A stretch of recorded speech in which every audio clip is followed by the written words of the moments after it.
महिला डॉक्टर आत्महत्या प्रकरण, पीएसआय गोपाल बदनेला 5 दिवसांची पोलीस कोठडी। फलटण शहरातील बहुचर्चित महिला डॉक्टर आत्महत्या प्रकरणात एक मोठी आणि निर्णायक घडामोड समोर आली आहे। या प्रकरणी संशयित आरोपी असलेले पोलीस उपनिरीक्षक पीएसआय गोपाल बदने यांना न्यायालयाने 5 दिवसांची पोलीस कोठडी सुनावली आहे। या निर्णयामुळे प्रकरणाच्या तपासाला आता अधिक गती मिळणार आहे।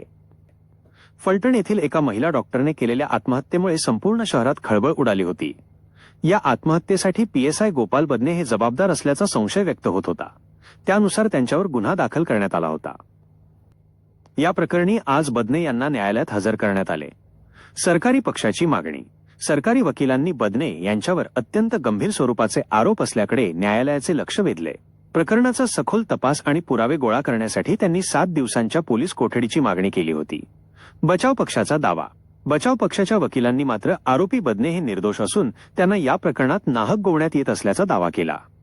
दोन्ही बाजूंचे महत्त्वपूर्ण युक्तिवाद आणि गंभीर दावे ऐकल्यानंतर न्यायालयाने आपला निर्णय दिला। न्यायालयाने पीएसआय गोपाल बदने यांना 5 दिवसांची पोलीस कोठडी सुनावली आहे। एका महिला डॉक्टरच्या आत्महत्येमागे पोलिसातील अधिकाऱ्याचे नाव समोर आल्याने या प्रकरणाची गंभीरता वाढली आहे। न्यायालयाने दिलेल्या 5 दिवसांच्या पोलीस कोठडीत आता तपास यंत्रणा बदने यांची कसून चौकशी करणार आहेत, ज्यामुळे या प्रकरणातील अनेक अज्ञात पैलू उघड होण्याची शक्यता आहे। या घटने